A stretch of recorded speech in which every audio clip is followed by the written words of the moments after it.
माझं नाव नानासाहेब भुजंग ढवण आणि आम्ही औदुंबर पाटील यांच्यातून 228 बियाणं घेतलं होतं आणि आमच्या 4 बॅग आहेत आणि सगळंच खराब निघालंय बी.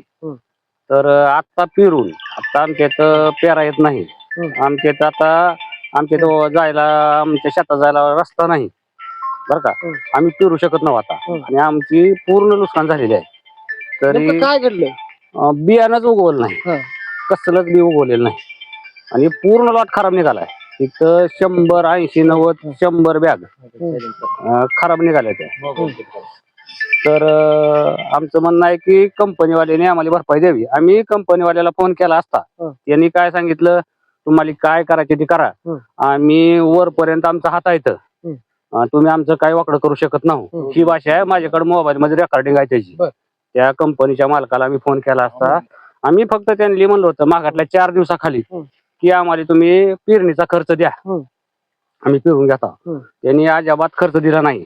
येतो येतो म्हणून आमचं 4 दिवस घालवले आणि आता काय म्हणते फोन करून की आम्ही देऊ शकत नाही, तुम्हाला काय करायचं असेल ते करा, आमचं वरपर्यंत हात आहे, आम्ही सगळ्यांनी मॅनेज केलेलं आहे आणि सरकारी अधिकाऱ्यानं सर्टिफिकेट केलेलं बियाणं आहे, तुम्हाला काय करायचं ते करा असं त्यांनी सांगितलं आम्हाला. आता आम्ही काय करावं? मागणी काय? आमची मागणी आहे की आता आम्हाला पिकाची भरपाई द्यावी त्यांनी. आता आम्ही पेरलं तरी आम्हाला ती पीक निघू शकत नाही तिथं आणि आता आम्हाला पेरता येत नाही. कसं आहे, आमच्या शेतात जाताना 4 जणांचे दुसऱ्याची पीक आहे ती, त्याच्यातून जाऊन आम्हाला पेरणी करावी लागते आणि आता त्यांचं बी धान उगवून आलेलं आहे. आता त्यांच्या वावरातून आम्हाला आमच्या शेतात जाता येईल का? त्याच्यामुळे आम्हाला पेरता येत नाही. आता लोकांच्या धानातून गेलं तर त्याची भरपाई आम्हाला द्यावी लागेल. त्याच्यामुळे आमच्या शेतात पेराय आम्हाला जाता येत नाही. त्याच्यामुळे आता आम्ही ह्यांनी पूर्णपणे भरपाई द्यावी. काय मी कृषी सेवा केंद्र 2011 मध्ये चालू केलेलं आहे. आज जवळ 15 वर्ष झालेत.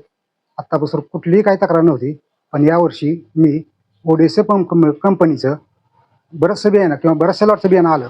पण यावेळेस जे माझ्याकडे आलेलं बियाणं 228 आव्हान, त्याचा लॉट नंबर 1, 2, 3 म्हणजेच 123 नंबर, हे पूर्ण लॉट फेल आला असून शेतकरीचं नुकसान झालेलं आहे. किती शेतकऱ्यांनी बी घेतलं होतं? किती हे 14 शेतकऱ्याला मी 16 शेतकऱ्याला बियाणं विकलं होतं. त्यातले 2 शेतकऱ्यांनी पेरलं नाही म्हणून त्यांना माघारी मागून घेतलं आणि बाकी 14 शेतकऱ्यांनी ती पेरणी केली, पण ती फेल झाली आहे त्यांची.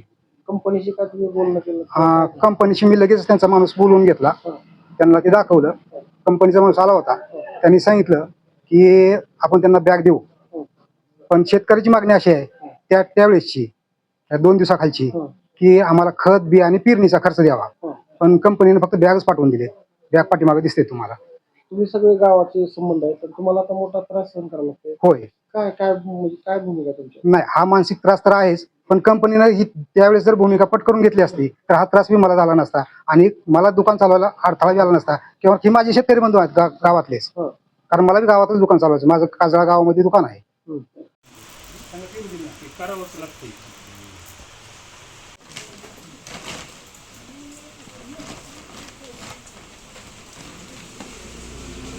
आंबा इथं टाक्याचा इथं नागपूरची इथं तर लय वर गावं लागत.